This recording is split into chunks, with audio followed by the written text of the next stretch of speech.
Welcome back to Know Your Balls podcast, a podcast about everything balls. My name is AJ Olona. You guys have heard my voice before, but I'm filling in for Avi today. Our boy's graduating. But alongside me, I got Know Your Balls host Robbie Williams. Robbie, how you doing, man? Doing great, dude. How you doing? Doing all right. Well, I was doing good on Thursday night, Friday and Saturday. Wasn't happy with the draft, but we'll get into that. We're talking draft day again today. We had our mock draft last week. Rounds 1 through 7 happened the last couple days. We're going to talk about it. Got our very own Jarett Diaz. Jarett, how you doing, man? What's up, guys? Hey, shout out to Avi. Big graduation day. Good for him. Yeah. Happy about it. I'm ready to talk football when you guys are. Awesome. Well, again, it's going to be a very draft heavy day. We'll get back into covering other sports now. But again, the draft is huge.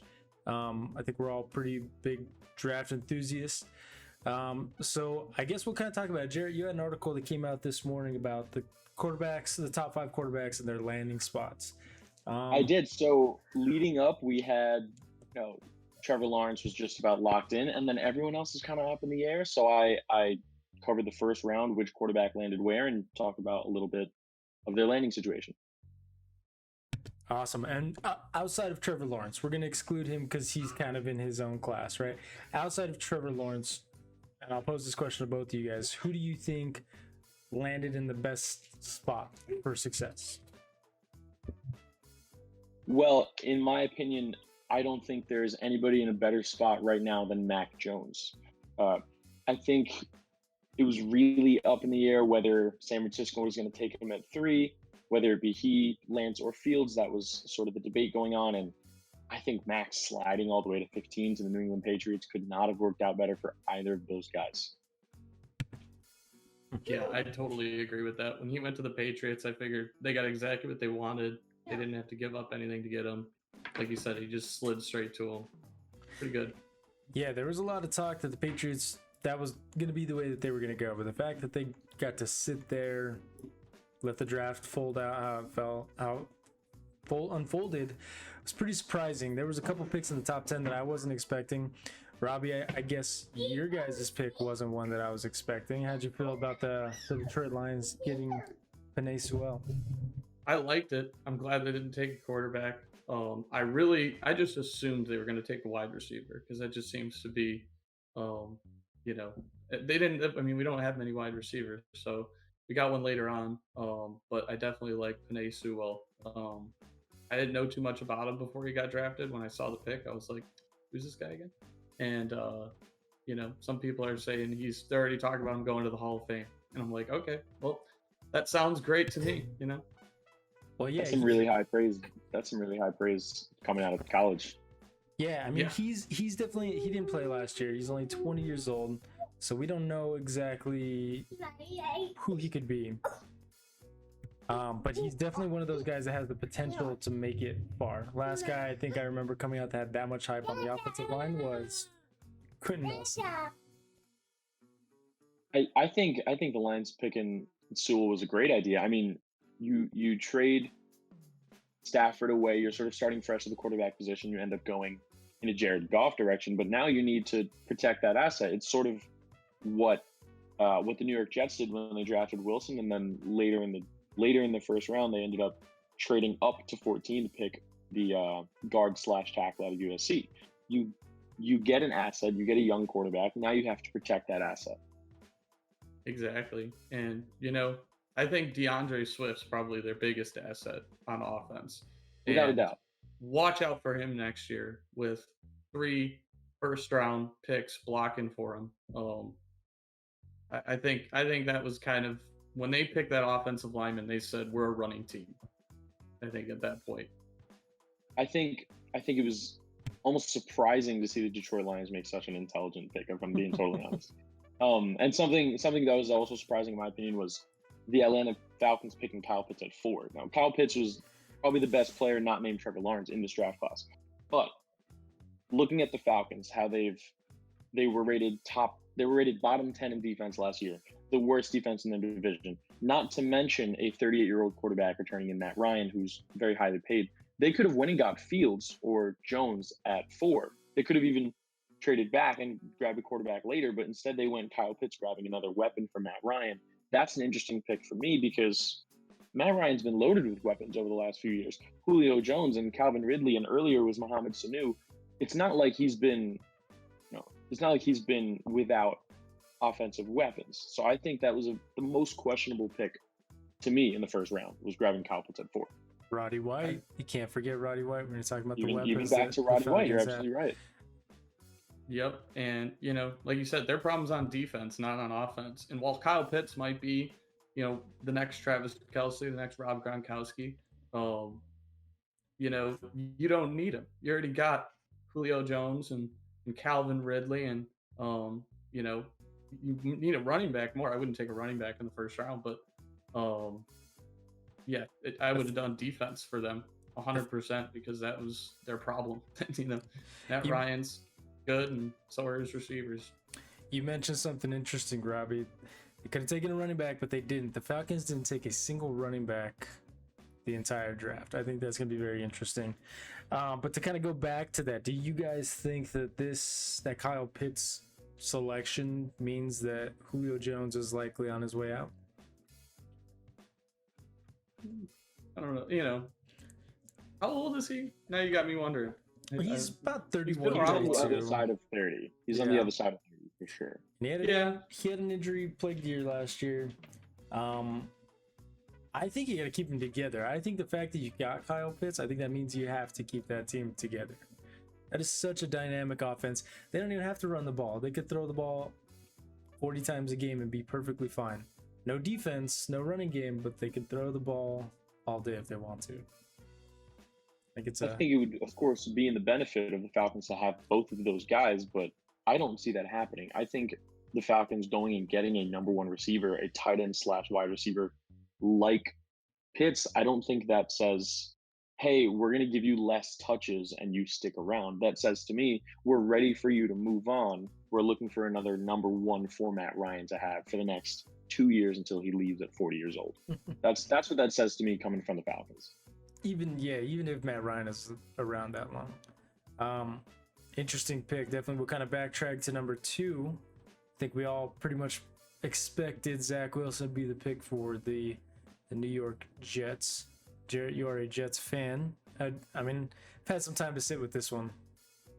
So I couldn't be more satisfied with the New York Jets in the first round.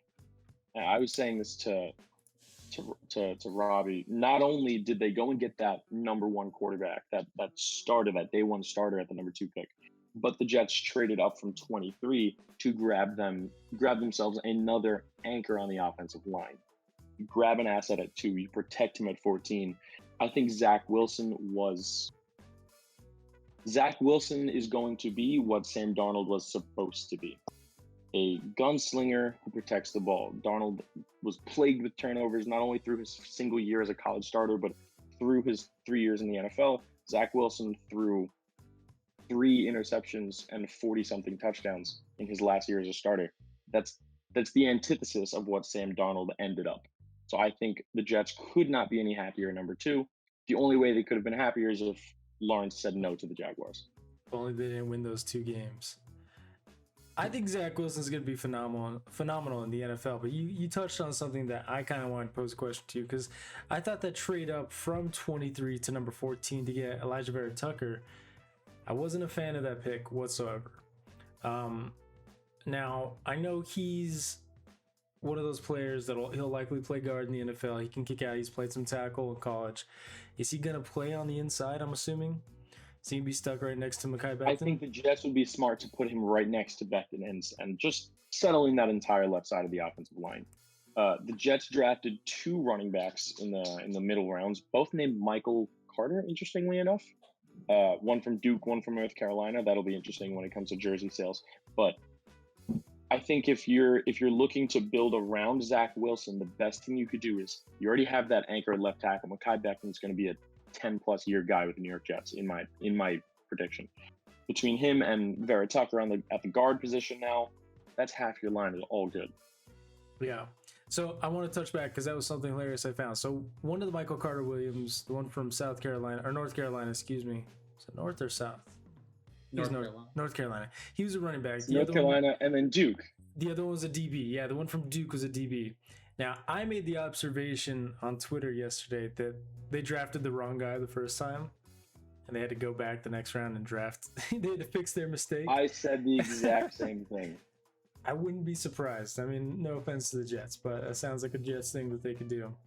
No, I mean, yeah, so it was an interesting draft. I absolutely loved the Elijah Moore pick in the second round. I thought that was a phenomenal pick. You guys' receiving core has a chance to be really good because they just added Corey Davis. Robbie, I know you're a big fan of Corey Davis. Won you some fantasy games last year. Oh yeah, he was a good free agency pickup in the first couple weeks. He had 1 week where he put up 0 points. Every other week, 10 or more. Hey, there you go. But I mean, like you said, Zach Wilson, they picked him hoping he's going to be what Sam Darnold was supposed to be. In my opinion, they've already done a better job of putting better skill positions around Zach Wilson than they ever did with Sam Darnold. And Zach Wilson hasn't even taken a snap yet. 100%. Joe Douglas has done such a great job in the last 6 months as GM, and going forward with the new coach and Robert Saleh is going to make those pickups that much more valuable. Yeah. All right. Well, awesome. Well, I want to jump in and I'm going to be an advocate for Avi. I thought the Cleveland Browns absolutely killed their draft as well. Got Greg Newsome out of Northwestern. They were able to sit back. There was a lot of talk that they wanted to possibly trade up and grab a DB. They were able to sit where they were at. And they got, in my opinion, the third best DB in the class, minus Caleb Farley's injury issues. That was an awesome pick. But then they were able to get somebody in the second round who I actually mocked to them in the first round with Jeremiah Owusu-Koramoah from Notre Dame. I thought that was an absolutely phenomenal pick for the Cleveland Browns. Went very defensive heavy. How do you guys feel about those picks there? I agree for sure with the Newsome pick. I think that placing a guy on the opposite side of Denzel Ward, it's sort of giving the Browns a trio of like a really solid young cover guys, and the addition of Peppers as well. Like I think a season and a half ago, 2 seasons ago, the Browns are now anchoring their defense when they already have a myriad of weapons on the offensive side. No. Yeah, I agree. I really like the way the Browns played this draft. I think they're definitely going to continue to be a team to watch out for because they're not making dumb picks anymore. No. And they were able to go out and sign Marvin Wilson, a defensive tackle or an interior defensive lineman from Florida. They got that guy as an undrafted free agent. I was super surprised that he went undrafted. There's a few guys that were highly touted prospects coming into this year's draft that went undrafted. Dylan Moses being another one. That one was crazy to me. But the Browns, they went defensive heavy. If they can get Odell Beckham back, that's going to be a scary team. We just saw what they could do last year. They get another year with Kevin Stefanski as head coach. That's going to be a scary team. That's going to be a good team. I'm excited about that. Now, I'm going to take a little time to talk about my Indianapolis Colts. We were able to sit at 21. Got, in my opinion, the best edge rusher coming into the class with Kwity Paye. Thoughts on that pick, gentlemen?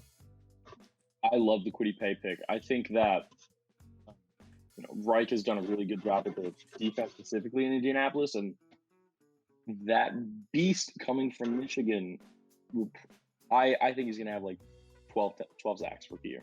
That's my prediction, my way too early prediction for Kwity Paye. Well, he's going to line up next to DeForest Buckner, so he's going to have a chance to... He's not going to be double-teamed like he was in Michigan. So I absolutely love the pick. It wasn't Rashad Bateman, Robbie. It was a good projection, but didn't happen. I knew this was either going to be edge or tackle.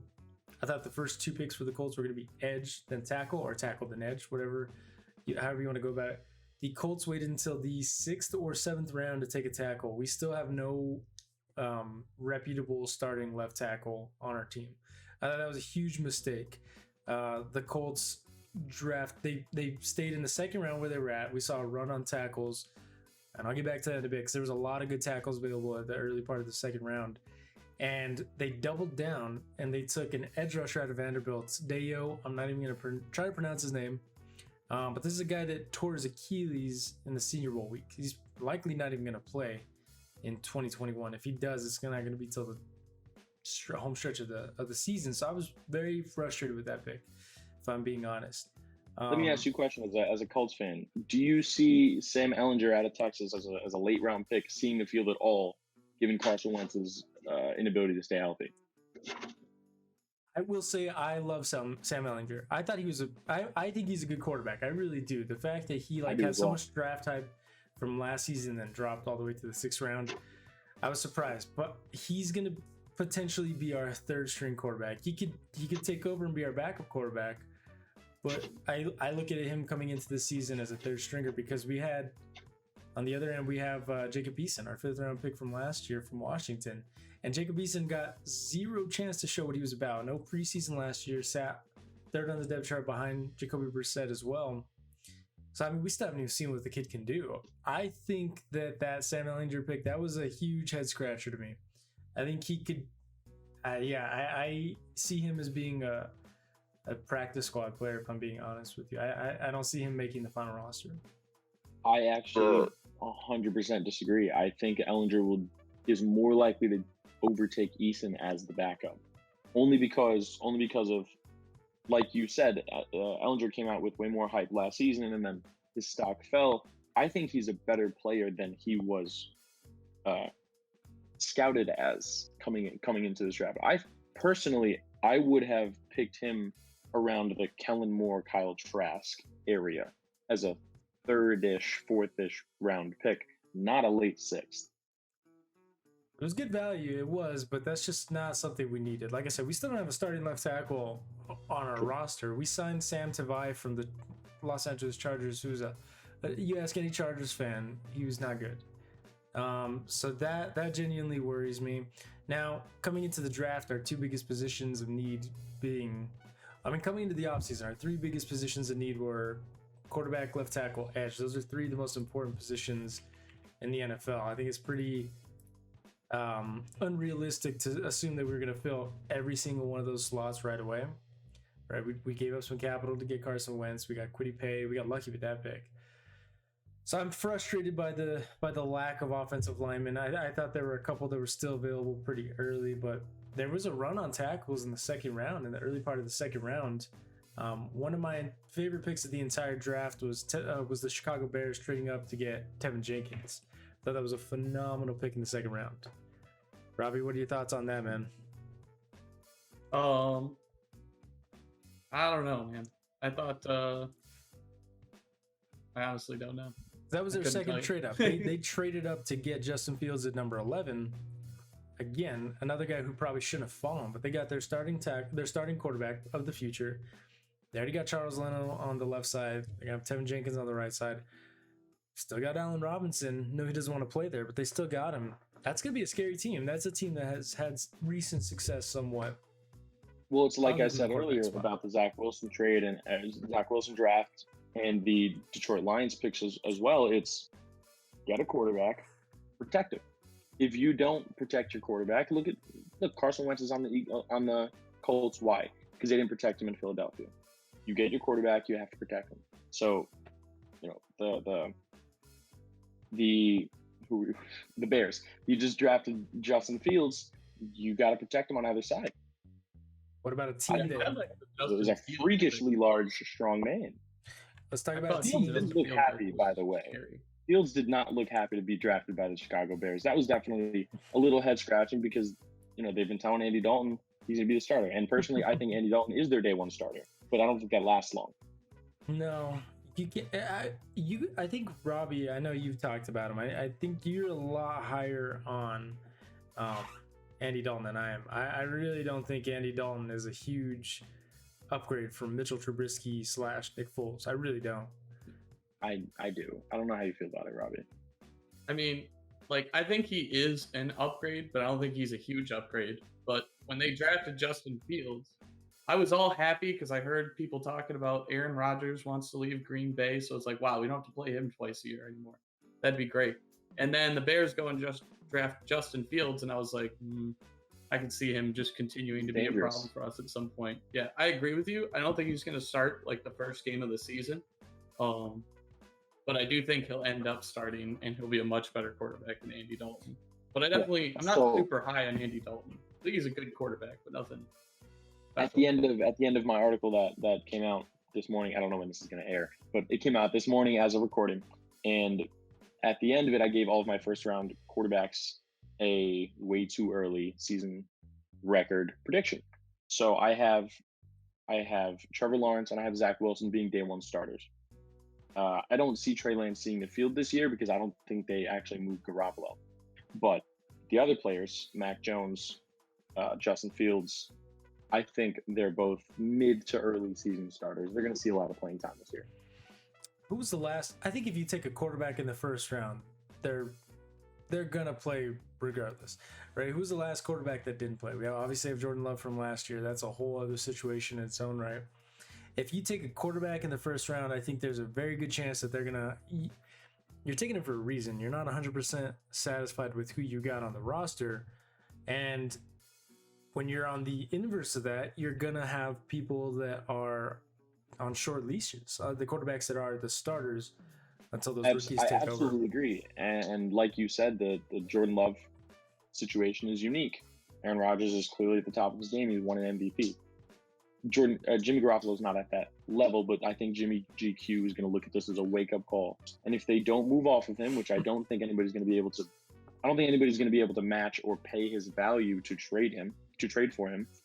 I think he stays in San Francisco. And because of that, I think there's a wake-up call. I think Jimmy will probably play well. It's a 17-game season. I look at them as a 10-7, 11-6 team behind Garoppolo. You move Trey Lance to the starting day too early, and they are a totally different team. Yeah, the San Francisco 49ers have something to prove after, basically having their season go to crap after all those injuries, and there's nothing they could do. And they want to come out this year and show that they're a Super Bowl contending team, and I don't think you're going to put a rookie quarterback in charge of that operation right away. See, that's why doesn't make sense. That's why I really dislike that Trey Lance pick. I think Trey Lance is a phenomenal quarterback. Like before this year, before he only played one game for North Dakota. Almost said South Dakota. He was my second-ranked quarterback, easily behind Trevor Lawrence. But I mean, he only played one game. He's only played one game. I've talked about this extensively. He's only played one game in 18 months. If you say he's not going to play for another 12 months, he's going to sit the year. That's going to be 30 plus months that he's played one meaningful game in. I mean, he's young. He's still a young quarterback, and it wouldn't help him. It wouldn't hurt him to sit and learn some more. He's taken some of the least amount of snaps of any first round quarterback. I think Cam Newton took less than him coming into the NFL. But I still don't. But Cam had his JUCO years. He had his junior college years where he dominated. That's true. I always forget about that. No, but Trey Lance I think he's a similar, in terms of his previous experience. It's going to look more like Sam Darnold. It's going to look more like Mitchell Trubisky if you put him on the field right away. Okay. If you put him on the field right away, because he only had one season of starting football. Not to mention, he was at North Dakota State, where, let's look at it honestly, they're the Alabama of Division I AA. They are a stacked squad. So you're the best player on a great team, that's fine. But the level of competition when you move into the NFL is a different ballgame. I see where you're coming. Robbie, how do you feel about that? I mean, I think, you say he's not going to play a meaningful game for, 30 months or something? And if he sits for a year, roughly. yeah.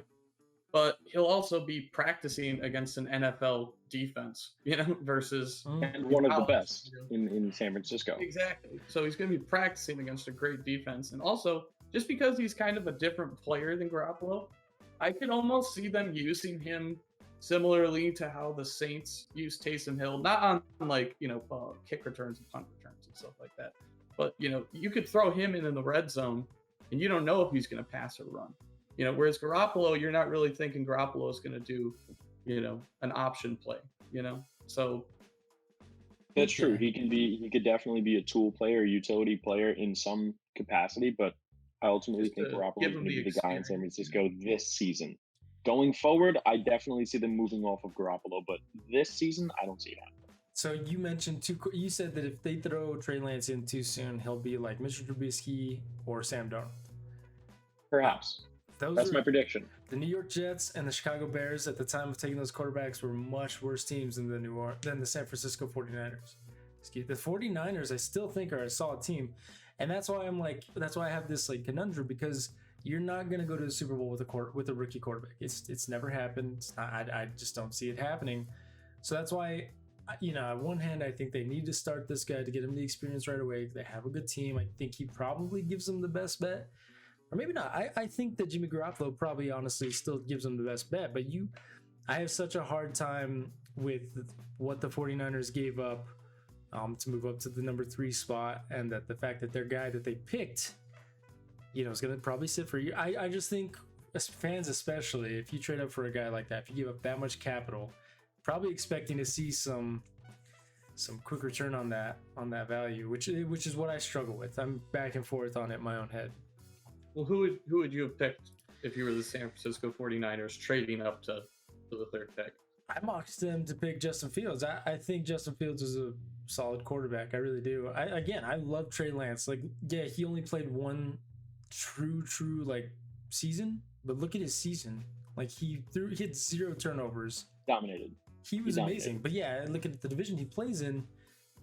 So I love Trey Lance, but I think Justin Fields, I still can't comprehend why he dropped from on the rankings, on the quarterback rankings leading up to the draft. I look at the San Francisco situation in one of 2 ways. You could talk Mitchell Trubisky, you could talk Sam Darnold, right? The day one starter that didn't pan out. Or you could look at it like Kansas City, and you give that rookie quarterback a chance to sit behind a more capable guy with a really good team and hope that they do well enough to then, when you push that young guy in, that's what turns the table for them, and that's what steps them up to the next level from AFC contenders to Super Bowl champions. Okay, I'll give you that one. That's a very, very good comparison, because I look at Jimmy Garoppolo and Alex Smith as I think Alex Smith is better personally, but I look at them as very similar style quarterbacks, not on the field, but like what they can do for their team. So I agree. Okay, all right. You turned me around to it. Again, the San Francisco 49ers gave up a lot more than what the Kansas City Chiefs gave up to move to 10 to get Patrick Mahomes. Mahomes is a steal. We'll see. Yeah. Out of that same Mitchell Trubisky class, I'll never get over the Bears trading up to move up 1 spot. And then the 49ers botched it with Solomon Thomas. Anyway, we'll move on. I kind of want to talk a little bit more about draft steals, because there was a lot of guys that fell that I was not expecting to. Either you gentlemen have your favorite late round pick? My favorite, it's not even a late round pick. It's a mid-first round that could have gone number 2 in my opinion, and that's Devontae Smith at number 10. The Eagles skipping up over the Giants, making the Giants panic and trade back.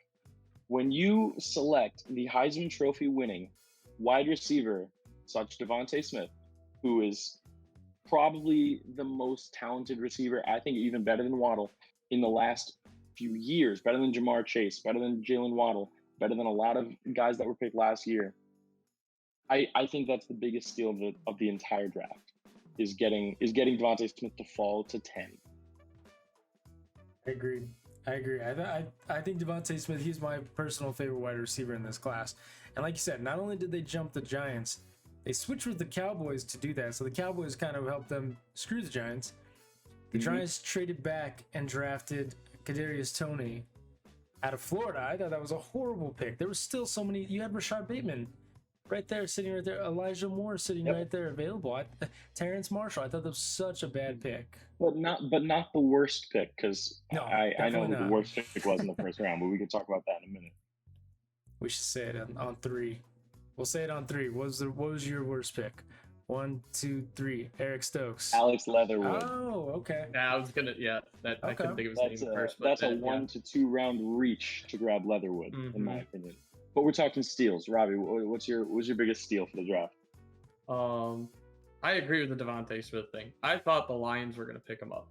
When they drafted an offensive tackle, I was surprised, because I totally thought after Waddle went, after Jamar Chase went, that they would fall in line and pick Devontae Smith. So then he falls past the Panthers, past the Broncos, and then the Eagles trade up. I totally agree. When they did that trade, I just thought that was, I watched it happen live, and I thought it was great. And not to mention pairing him up with his national championship contending and one-time champion Jalen Hurts. quarterback in Philadelphia. We actually yeah. saw a lot of Yeah. pairing ups in the first round with Hurts and Devontae Smith, Jamar Chase with Joe Burrow in Cincinnati. There was another one that's escaped me. Jalen Waddle Oh, and Tua Tua. and Jalen Waddle in Miami. Travis Etienne and Trevor Lawrence in Jacksonville. I love that. I love that we're now considering, all right, who are these guys throwing to in college? Can they replicate that in the pros? Okay, you just reminded me of my least favorite pick. That Travis Etienne pick, I was not a fan of. Not a good pick. They had an undrafted no. free agent last year who killed it at running back position. And they signed Carlos Hyde in the offseason. You're doing Well, that they want to, a three-headed monster, I guess. Urban likes those running backs. you're totally doing that to just appease Trevor Lawrence, which I get. But the first round pick, I'm not a huge fan of drafting a running back in the first round anyway. I mean, if you look at like the last two running backs that were probably the top of their. Let's look at the top 3 running backs from last year's class. James Robinson, who we just mentioned, undrafted. J.K. Dobbins, second round. Jonathan Taylor, second round. Played very well in Baltimore and Johnson. Yeah. Yeah, you don't need to take a guy in the first round. Najee Harris, he's a special guy alone just for the kind of character that he seems like the guy has. Like I absolutely loved that he held his draft party at the homeless shelter where he stayed when he was a kid. I thought that was awesome.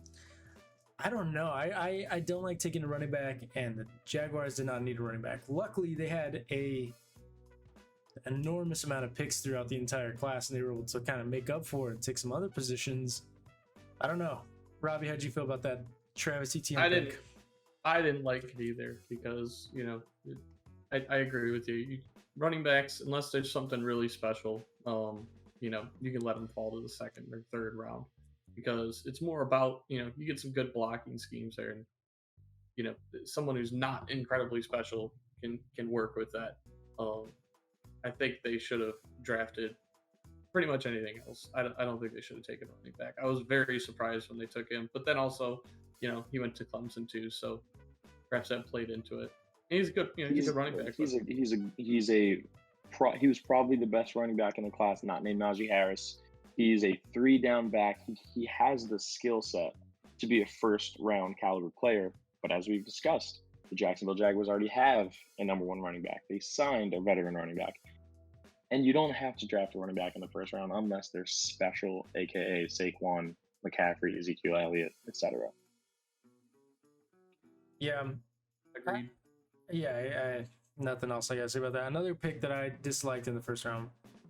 I want to talk about your Alex Leatherwood pick as well, but another pick I disliked was the Eric Stokes pick.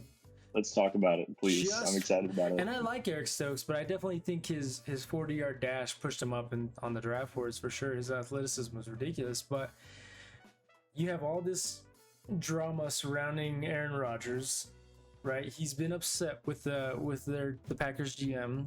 They took a quarterback last year when he needed wide receivers, and they take defense, right? I think out of the last 10 first-round picks, and I could be wrong, I'm pretty sure at the last 10 round picks that the Packers have taken, the only offensive player that they've taken in the first round was Jordan Love.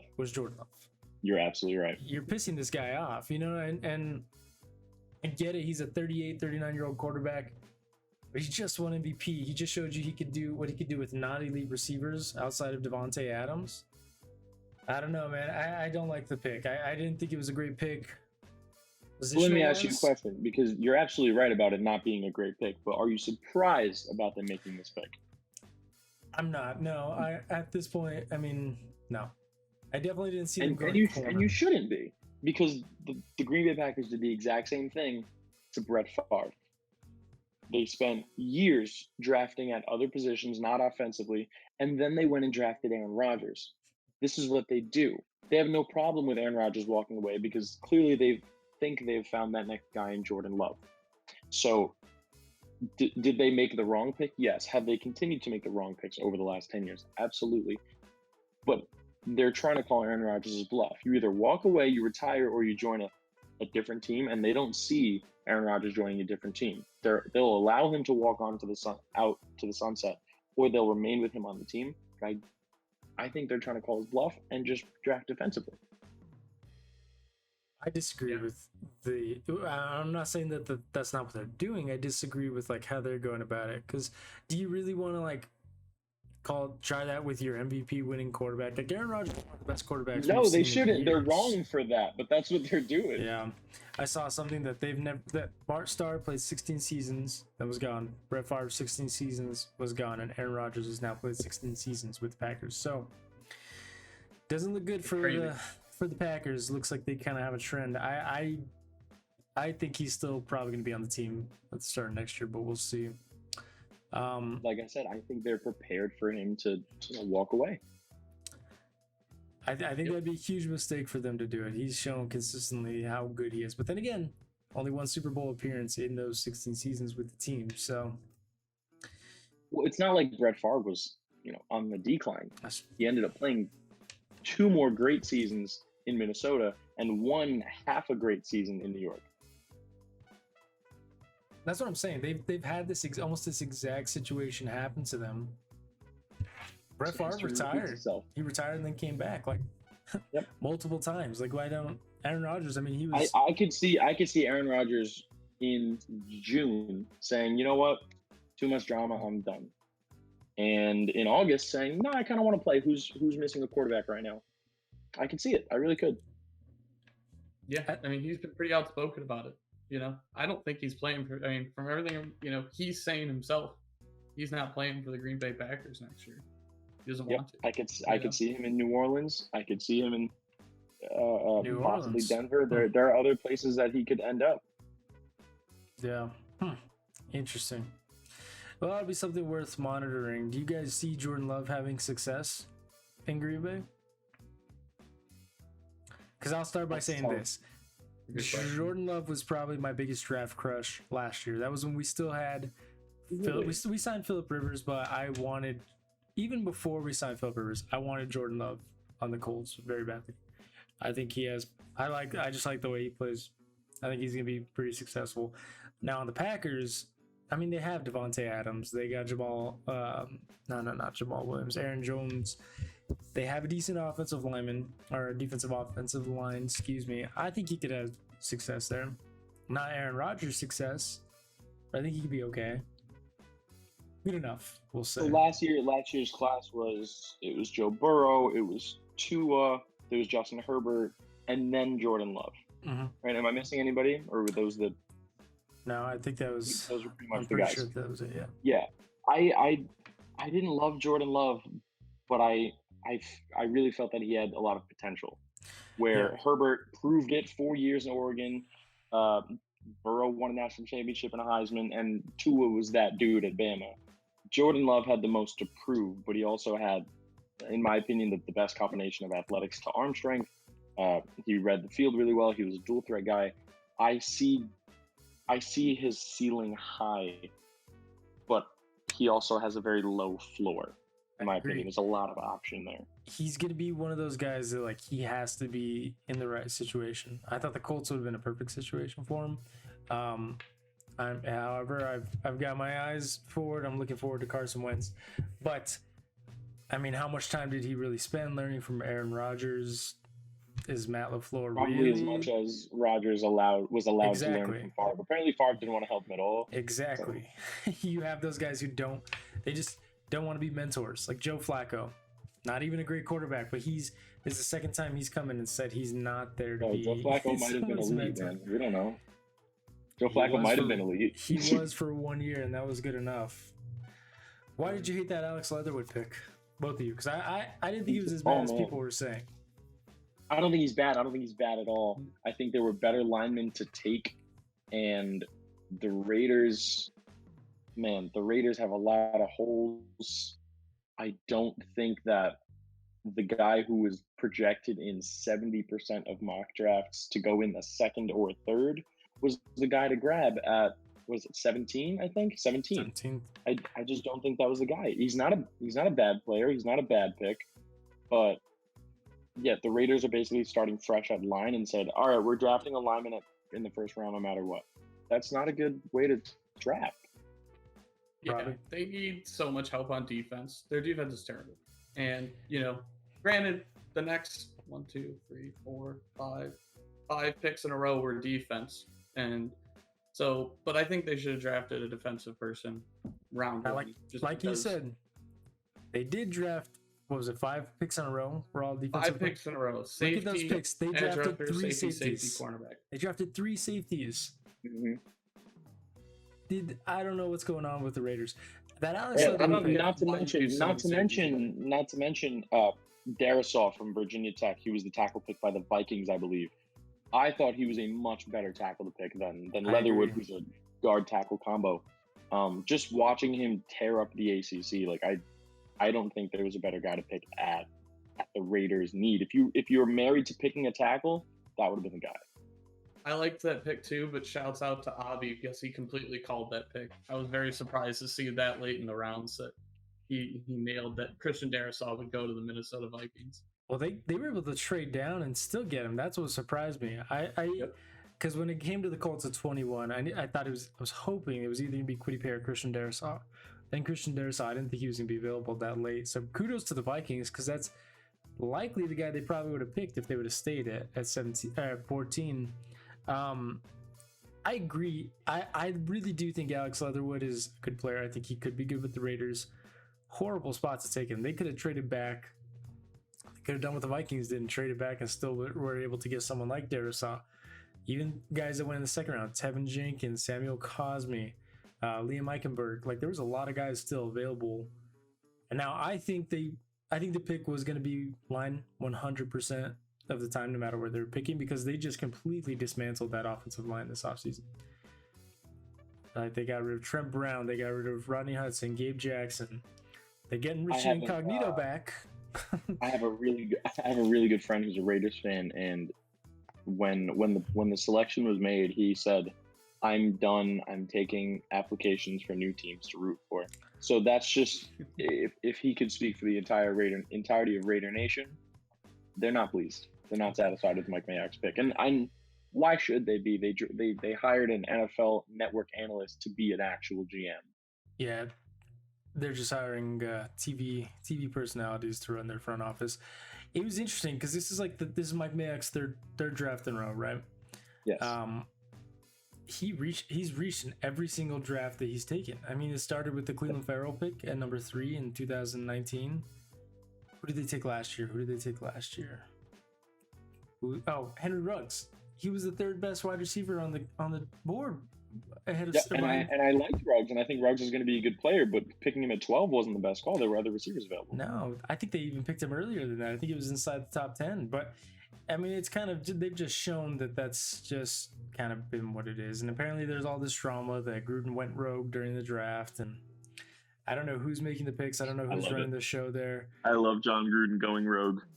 I just can't help but feel this ends with them getting Aaron Rodgers somehow. Oh my! How? How would they trade? Who do they have available to give Green Bay? They got rid of Khalil Mack. They got rid of Amari Cooper. They used their 1st round picks on some sort of players. I don't know if they have anybody that Packers would be willing to trade him for. They'd probably just let him walk. I don't know, because there's apparently it's Las Vegas, Denver.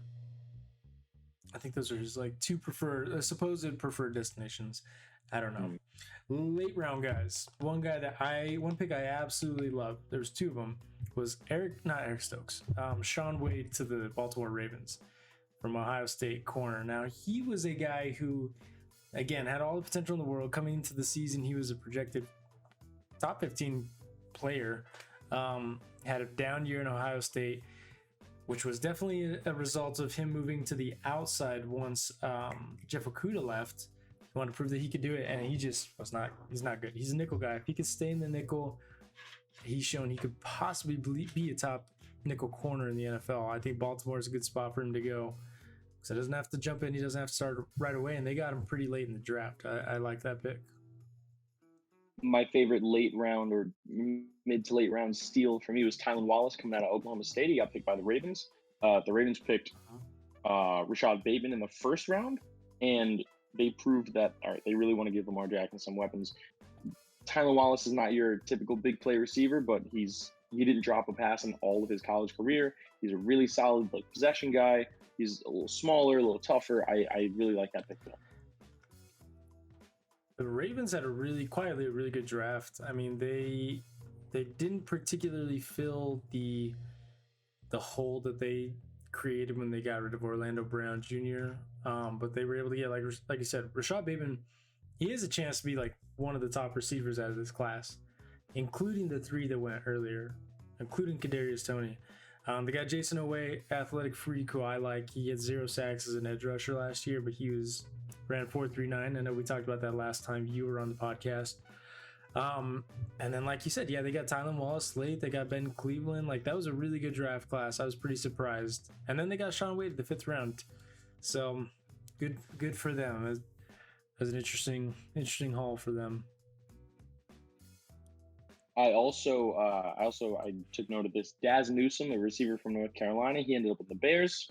That's a nice, really solid slot receiver for Justin Fields.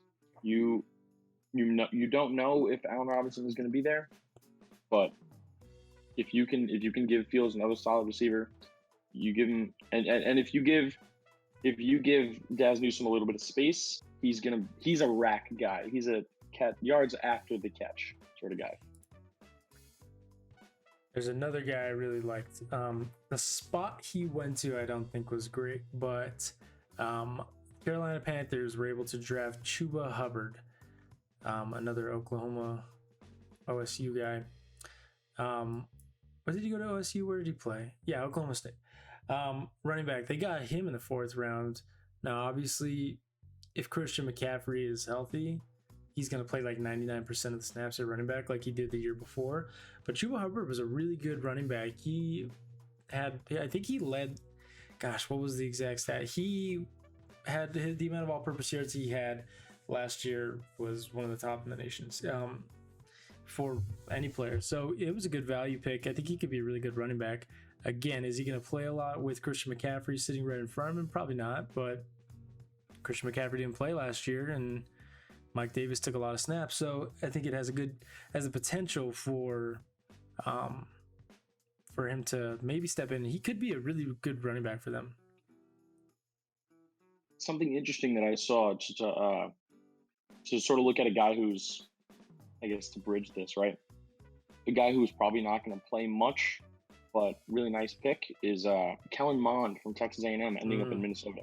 I saw an article after the pick was made where the GM of the Vikings was saying, Kirk Cousins is a starting quarterback, but we obviously want to fill our room with the best guys possible. This is the best player available by far at that spot.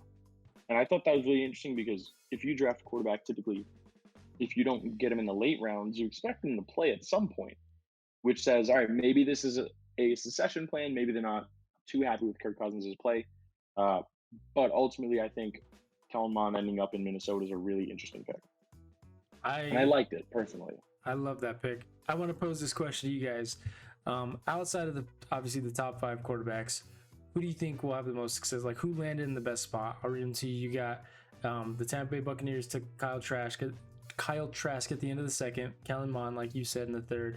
The Texans got Davis Mills. That has a whole lot of other implications because now there's reports that regardless of what happens, Deshaun Watson has a good chance to not even play in 2021. You have the New Orleans Saints taking Ian Book out of Notre Dame, and then obviously the Colts took Sam Ehlinger out of Texas. Robbie, who do you think out of those guys? Which ones do you think will have could have potential success going forward? I like Kellen Mond just because I feel like when you're a quarterback in Minnesota, there's just not a lot of pressure on you because they're not really a passing team. I mean, they do, but consistently over the years, Kirk Cousins isn't amazing or anything, and they've managed to do just fine with him. So I think they're mostly run heavy, and when you take a quarterback in the later rounds, obviously not as good as the guys in the 1st round, I think he'll fit into that system pretty well. I go ahead. Real quick, I don't like the Kirk Cousins slander. I think Kirk Cousins is a phenomenal quarterback. I really do. No, he's not bad. I didn't say he's bad. I'm just saying he's not You're a Detroit fan, Robbie. You can't say that. He's a Michigan State guy. Oh shoot, that is right. Yeah, no, that is true. I love how he sits on the sideline and goes frick. It's funny. He's a good guy, but he's just not. he's not Patrick Mahomes or Aaron Rodgers or Tom Brady. He's a guy who's going to get He's not lighting up a stat sheet. He's not lighting up the stat sheet, but he's a guy who can get the job done. He's had 90 touchdowns already in his 3 years with Minnesota. He's been good, but he's been quiet. He does it quietly. Yeah, he does it quietly. But look how good Justin Jefferson made him look last year. Like, he made Adam Thielen into this guy. Excuse me. I mean, he's had good receivers. I guess I get that. Anyway, sorry, I didn't appreciate that, Robbie. Well, he also always has a great run. I agree. I don't want the Kirk Cousins slander either. I think he was. I thought that the Redskins would have been better off just going with him from the start and not RG3, because RG3 you end up with the injuries and the risk. That was my opinion. Yeah, RG3 was on the Bleacher Report draft coverage, and he chimed in on this pick, and he just was talking about how he didn't think Kirk Cousins was going to appreciate it, and that it's really going to push Kirk Cousins. It's like, all right, dude. Right. Coming from a guy who Kirk Cousins pushed, but... Exactly. Well, then he would know better than anybody. I think the best late quarterback pick was Ian Book, actually, to Notre Dame. I think ending up in New Orleans is a great place for him to be. Sean Payton's an exceptional coach. Not to mention, they have Jameis Winston and Taysom Hill. Love Taysom Hill, but he's a gimmick player. I don't know if he's a drop back 30 times a game guy like you need to be in the NFL to be a starting quarterback. And Jameis, we've seen Jameis. 30 touchdowns, 30 interceptions. So I think Ian Book is probably one of the best quarterbacks to get selected by the Saints. This guy scratched 2020, but he played excellently in 2019. They went 11-2, 34 touchdowns, only 6 picks. I think Ian Book was the best late quarterback to be selected.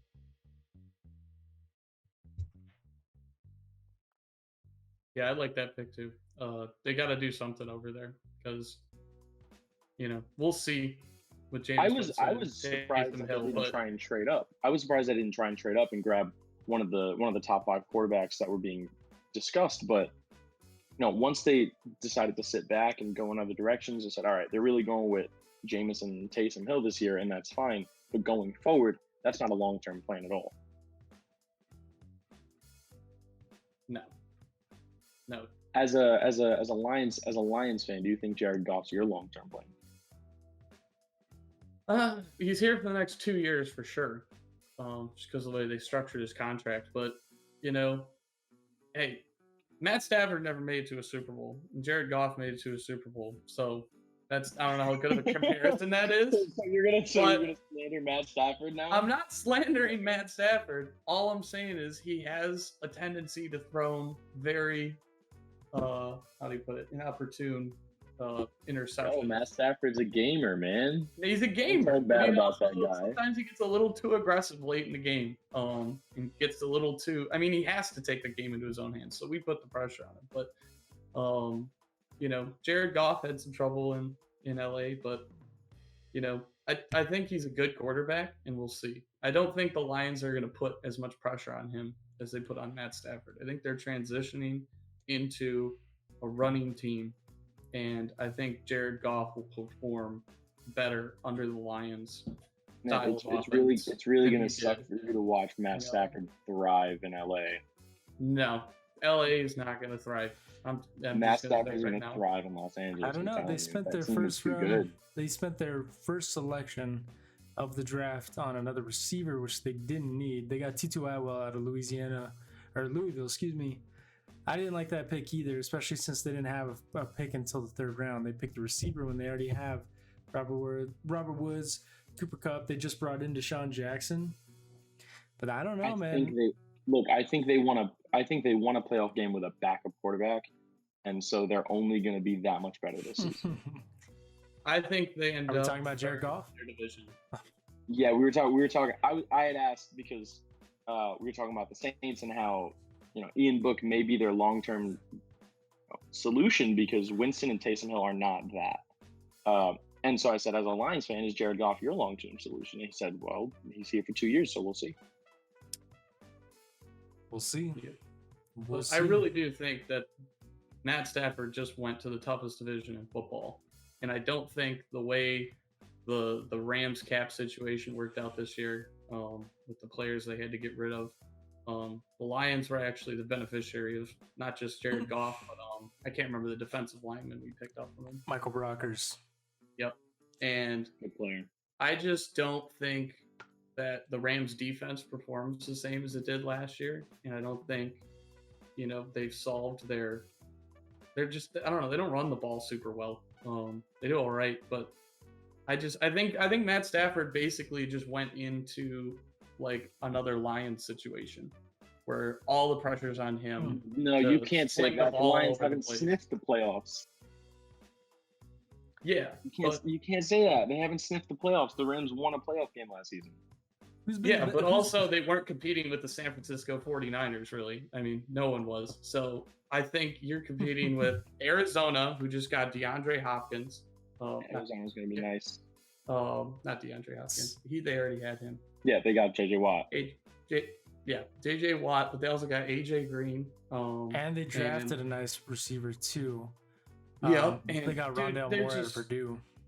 They also still have Christian Kirk. That's a lot of weapons in Arizona. Is Fitzgerald still there? He didn't retire, so I guess. Is he a free agent, or was he a free agent this year? Or... Hold on, Larry. His if they got contract Larry is Fitz, up, it's over. But I don't know what he decided to do. Maybe he hasn't even decided at all. He hasn't decided. He hasn't decided to do anything yet. Probably not. I don't know. I guess we'll kind of leave it at this. I'll ask this last question to you guys. Who, in your opinion, had the best overall draft? Which team got better after this weekend? I got to go with my Jets. Obviously, there's a bias here, but you selected a guy who you truly believe is going to be the best quarterback you've had on your team, right? Better than Darnold, better than Mark Sanchez, both of which you drafted in the top 7, right? You selected a very, very solid guard / tackle out of USC. And then Ole Miss wide receiver, 2 Michael Carters. I think they had the best day. I think they had the best weekend of the NFL draft. How about you, Robbie? Lions, I'm saying my Lions. I think the Lions had the best offseason of any team. I like everything they've done. Huh? Better than the Cardinals? They've been killing Way better than the Cardinals, too. All right. Way better than the Cardinals. They're doing great. They got a great team. Do you feel his bias coming out? I feel it. One sec. All right, I guess I'm gonna go with the Indianapolis Colts as the best draft. I really dislike their draft class outside of Quiddy Pep. I'm gonna have to stick true. I told Avi I would rep him. I'm gonna have to go with the Cleveland Browns. I really thought that they had the best draft this entire year. They definitely got better on the defensive side, and that's what they needed the most.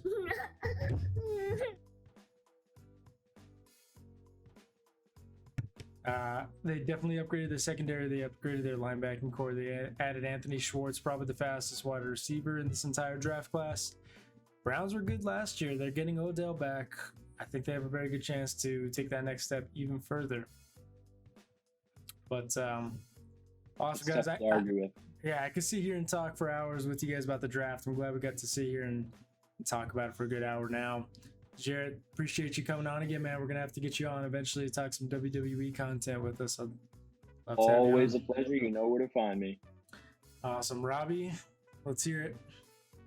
Are we saving the jokes for just when Avi's here, just to piss off Avi?